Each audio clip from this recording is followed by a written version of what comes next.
The social engineering of the circular firing squad. I'll soon be singing at anti-war rallies in various European countries, but it's unlikely you'll see me on stage singing at any of the upcoming protests in Portland, Oregon.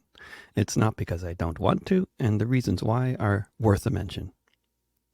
You can find this on Substack, on Patreon, and at davidrovics.com/thisweek in both written and podcast forms. The American left is at a very low point, and for those of you who may be now chiming in with a comment like, "You mean liberals, not the left," I mean the left, or at least a certain large chunk of it, particularly in Portland, Oregon. We can argue about where that very blurry line is that may be drawn to distinguish the liberals from the leftists. Mainstream liberalism has never been a threat to capitalism or imperialism, whereas when what we might call the left has been well organized, it has indeed been a threat to the status quo, which is why the powers that be have been so focused on dividing and conquering it for so long. And what a good job they have done. There's an ongoing genocide being perpetrated by a fascist state called Israel, which is committing this genocide with U.S. arms funding, military and political cover, and even U.S. military participation. It desperately needs to be stopped, which obviously requires that it be massively opposed by people around the world, especially in the Western countries that are facilitating the genocide, most especially in the USA, which is facilitating it the most by far. We desperately need to do everything possible to stop this genocide, very much including regular and large protests outside of the offices of every member of the U.S. Congress that supports this war. I've written a lot about this, and my writings, songs, podcasts, and interviews on this subject are collected together at davidrovics.com/Palestine. I desperately, to use that word again, hope these protests will spread and grow, become more militant, and shut down business as usual across the USA, which is what needs to happen. The movement also needs to capture the hearts and minds of as much of the population as possible, with effective and moving rhetoric and much more. In order for a movement to grow, it needs more than just horrendous injustice to oppose, such as Israeli genocide of Palestinians, about as unjust as anything can get. In order to grow and sustain themselves, as I've often said, and as many other people have said before me, a movement needs hope.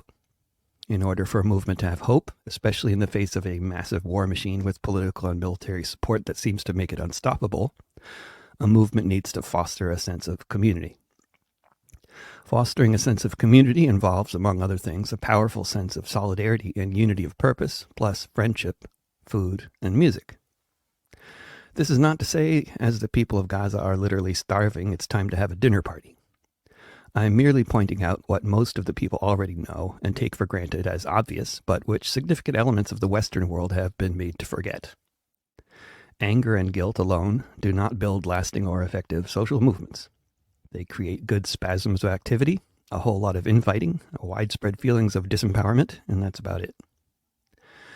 This is the main reason I have spent most of my life playing the role of one of the people who sings for social movements. Being raised by musicians and having had the opportunity to befriend Pete Seeger and other musical voices of social movements at an early age, it became viscerally clear to me how powerful music could be in bringing people together and keeping them together for the purpose of making a better world.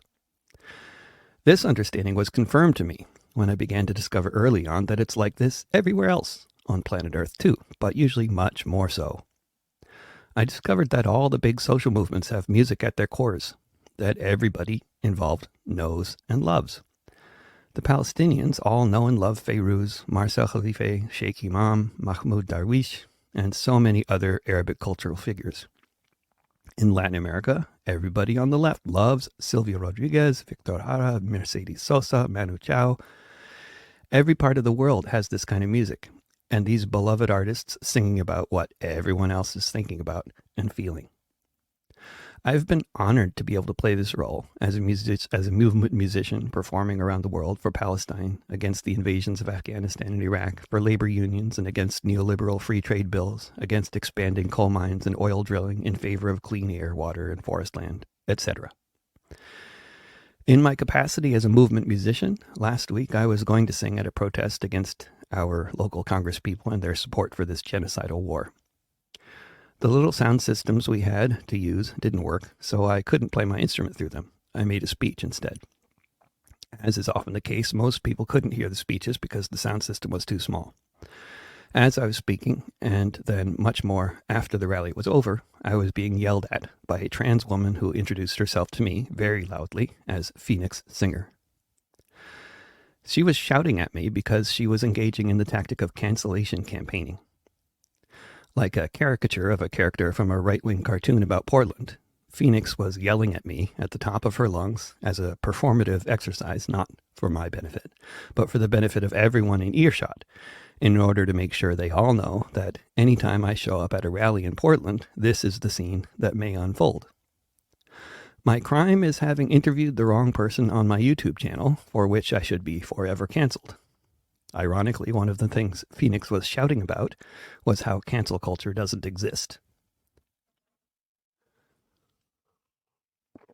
Phoenix Singer, though young, is not a new phenomenon on the landscape of the profoundly dysfunctional Portland left. If you mention her name or show her picture to any number of the folks who have been involved with organizing for workers or tenants or against U.S. wars of empire or just about anything else, they will recognize her because they have all been shouted at by her and or attacked by her online. Using the Twitter handle at @MarksandMagneto, she has for years been throwing virtual bombs in online spaces, making any kind of serious discourse impossible for many people to engage in, raising suspicions about many different people for some perceived transgression or another, and presumably feeling very powerful in the process. For anyone interested, I have hundreds and hundreds of collected screenshots organized by Troll documenting the cancellation campaigning activities, the harassment of other activists, and the efforts to organize more harassment against them that have been carried out systematically for years by Phoenix Singer and her many anonymous fellow trolls. Phoenix obviously decided to be a troll in the real world too, making it much harder for her to maintain anonymity, which she clearly has no interest in maintaining. Otherwise, she wouldn't draw attention to herself in a public setting by screaming at one of the people who just got done speaking at a public rally. Phoenix Singer is one of a group of not more than 24 Twitter trolls who seem to be located in the Portland area who have been actively trying to destroy my life and career along with that of many other wonderful people who are attempting to do important and needed work. Online, she is closely associated with Rose City Antifa, which is basically at this point a cultish hate group with no discernible vestige of any serious politics that don't relate to burning books or attacking leftists who fail to agree with their sectarian politics, most of which seem to revolve around cancellation campaigning in one form or another. The damage that people like her have done to the left in this city and in other parts of the US, Germany, and other countries where people with this extremely sectarian version of identity politics are particularly active is impossible to measure. Her activities have been massively amplified by the algorithmic infrastructure of social media that controls so much of our collective conversation today, and amplified tremendously by the identity-obsessed cult-like politics that have become normative in parts of the American left today. I introduce her by name with photo because no one on the Portland left deserves to be taken by surprise by this extremely aggressive, shouting person getting right up in their face after the next rally that they may speak at. I describe her as a trans woman because that's how she describes herself, and I use the female pronoun because it's not up to me to decide what pronoun she wants to use. It's up to her, and I'm happy to respect that, just as I do with my many trans friends, acquaintances, fellow activists, and fellow performers. In the article I wrote about the rally, at which she spent so much time screaming at me, titled "Portland Jews Say No to Genocide," I also described her as an alpha male trans woman. I am very hesitant about using any such descriptors because the last thing I would want to do is hurt the feelings of my trans friends and colleagues, or the trans folks who are fans of my music and tell me so regularly, of which there are many, particularly since I recorded the song "Is That a Girl or a Boy?" along with other songs about wonderful trans folks like Cece McDonald and Chelsea Manning. But when someone is shouting at you at the top of their lungs, acting very aggressively, carrying a bag that looked like it might have a gun in it, acting more like a stereotypical alpha male than anyone I've ever had the displeasure of encountering, and I'm in fear for my life and safety, then the term alpha male trans woman seems perfectly descriptive. I'm sure most trans women in the world would cringe at seeing their gender orientation being so represented, just as I cringe when I see a cis man behaving badly, or an American, or someone else I identify with as part of their tribe, like it or not.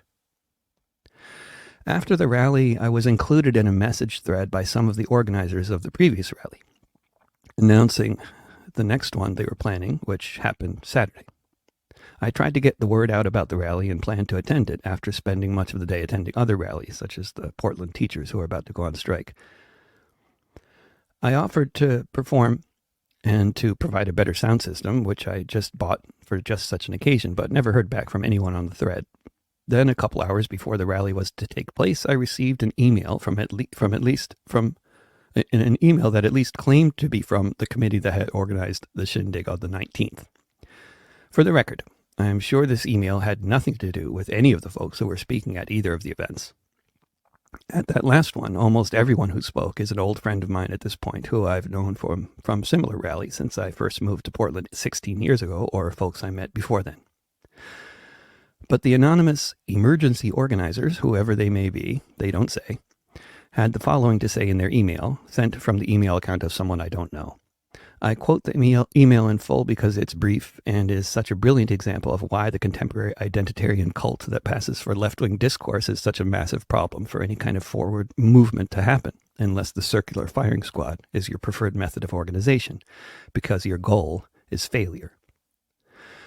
Dear David, in your 10/20/23 post regarding the ceasefire rally, you repeatedly made transphobic and inflammatory statements about a person you were in conflict with there.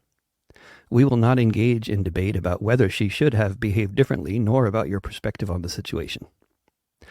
Your descriptions of her and your posting of her photo is intimidation, harassment, and amounts to a form of doxing. This puts her and others at increased risk, especially of transphobic violence. Your actions are in complete conflict with the values underlying the ceasefire rally, an event meant to promote peace, collective action, and justice. Please remove the post, or at least any and all sections of the post, and the comments that refer to her in any way, whether by name or not. For example, please immediately remove the photo of her, your descriptions of your desire to do violence against her, and your descriptions of her, including your references to a tall trans woman, an alpha male trans woman, and an uber alpha male trans woman. Please remove your references to her, name, and Twitter handle in the comment section. The October 19th Ceasefire Rally Committee. Let's examine this one piece at a time. And I should mention at this point that for those who are wondering why I don't just respond to their email with all of this background information and such, in case it's not abundantly obvious, they're not interested. They've already made up their minds, which were already frozen by identitarian thinking in the first place.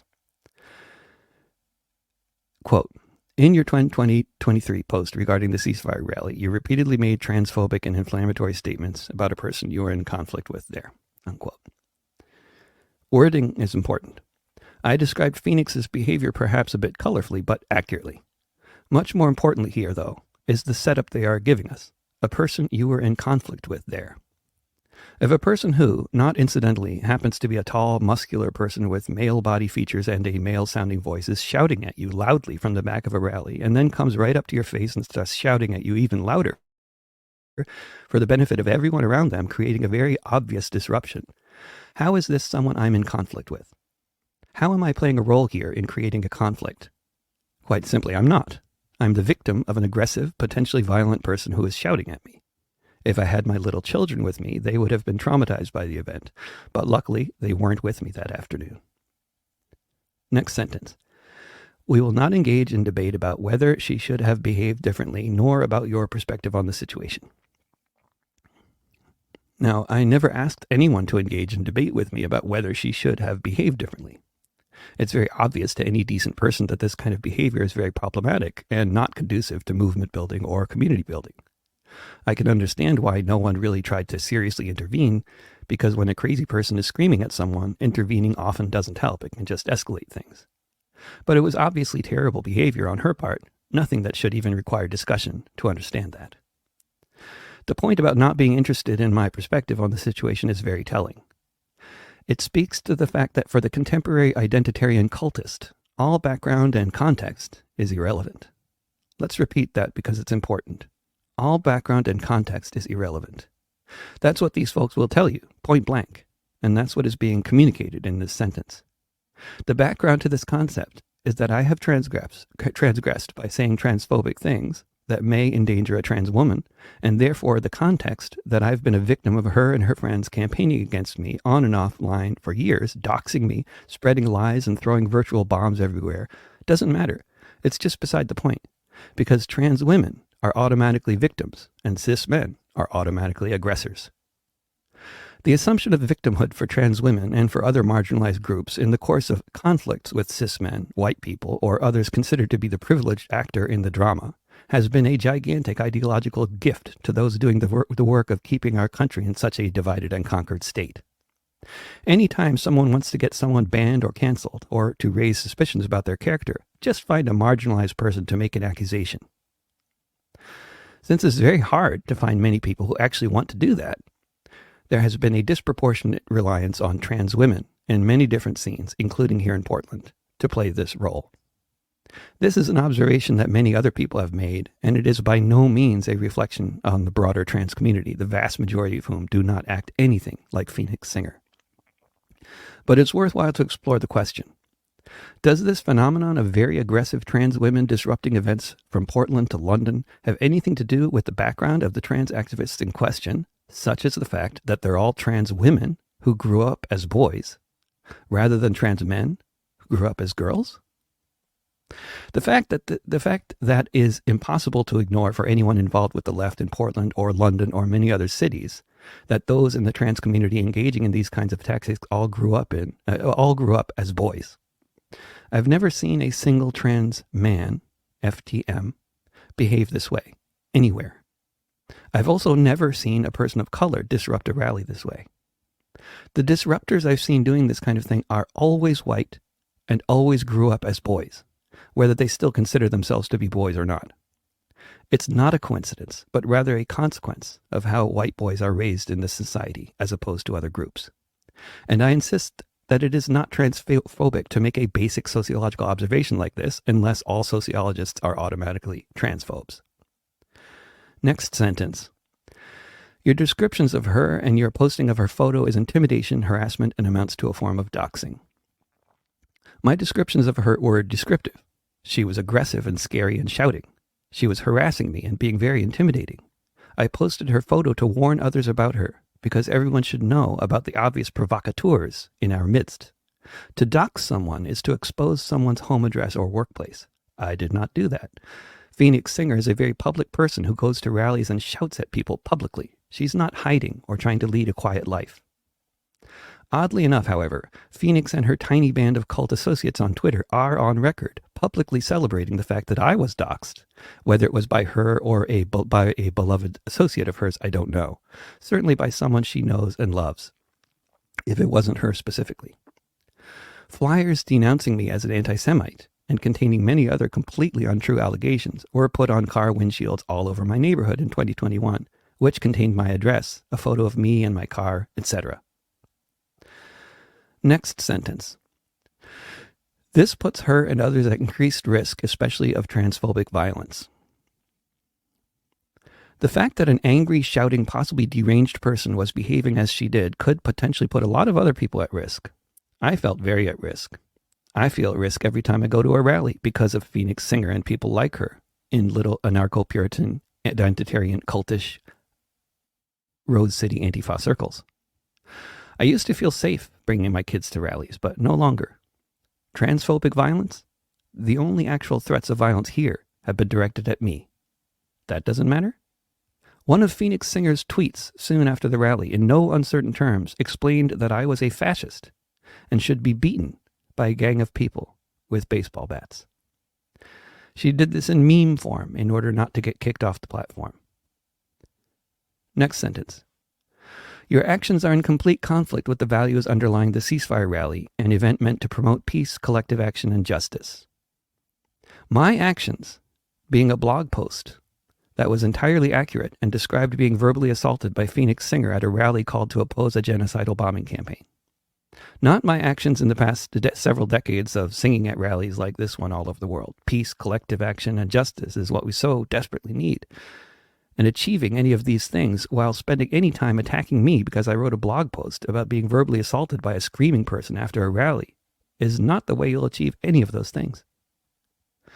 As to removing my blog post, or my descriptions of my aggressor, or her Twitter handle, or my desire to punch her as she was shouting at me, etc., I only wish that instead of only taking a picture of her, I had taken a video. If I had had my head together, I would have done exactly that. Then the idea of anyone defending her or her behavior would be that much more comedic. As it is, it's absolutely pathetic. The people defending her are doing so on principle, as defenders of the rights of trans people, in a principled opposition to making trans women unsafe by publishing their photos. In the minds of these people, the trans woman is always the victim and the cis man is always the aggressor. There is no other sensible explanation for why they take Phoenix's side in this conflict. Thinking in terms of such rigid black and white values, that the trans woman shouting at the cis guy who just spoke must somehow be the victim of a conflict, and that the cis man must now be ostracized from the left because of a blog post about the experience, with no regard to the past activities of the deranged aggressor, Phoenix, or the past activities of the movement musician, me. These values aren't values at all. They're just a social engineering scheme designed to paralyze the left that were first introduced by self-styled postmodernists in colleges across this country and very successfully implanted in the brains of unsuspecting leftists through circular arguments and social media algorithms. For some values that could potentially help us overcome this form of rigid, identity-obsessed black and white thinking, I have recently written a statement of principles that many people around the world have found of great interest. You can find it at davidrovics.com/principles. Phoenix Singer was and is a cancellation campaigner with a long record of this kind of disruptive, destructive, and abusive behavior. The public record is available. If she hides her post on Twitter, I have the screenshots. I've posted many of them publicly in the past. I did not do this research, by the way. Phoenix Singer and the Rose City Antifa cult have many other enemies, and those that despise their destructive, idiotic antics have many friends. I've already written about her behavior and those of her puritanical identitarian cult colleagues ad nauseum. I'm not going to repeat the whole story of their campaigning against me, an anti-Zionist of Jewish lineage, for my supposed anti-Semitism. If you want to dive down that rabbit hole of false accusations, I've collected a lot of them at davidrovics.com/trolls. Bottom line is Phoenix Singer is one of them. One of the few that is so fanatical about her cancellation campaigning that she does it in public, in person, inviting the press and whoever else to document her very public, very aggressive, very disturbing antics. This kind of behavior is so toxic and so counterproductive and needs to end right now. Sadly, it won't. And in all likelihood, the next time there's a rally against the genocide in Gaza, most of the people speaking will once again be old friends of mine, but my music will not be a feature of the rally's program because I'm an anti-Semite, or maybe now a transphobe too. Welcome to Portlandia, in all its reality and surreality.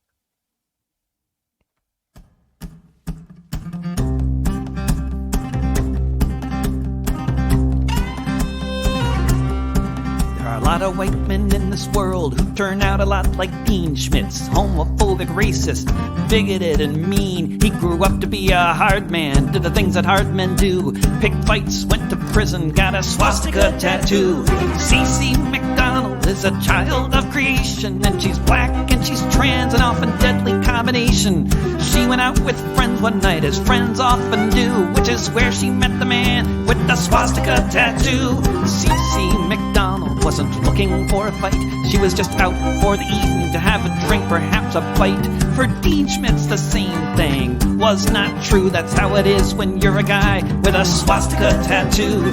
Dean said things to CeCe, which I shall not repeat here, about her race, about her gender, about all things he thought queer. CeCe and her friends tried not to take the cue. Not so the man with the swastika tattoo.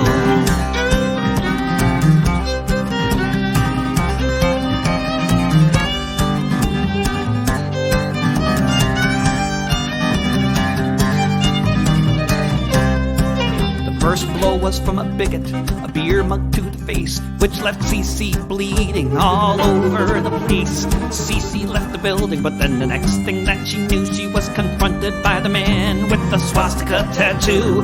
Cece left the building, she didn't want to stay. She went out onto the sidewalk, she tried to get away, but when the Nazi came to get her, she did what she had to do, and she stabbed him in his swastika tattoo.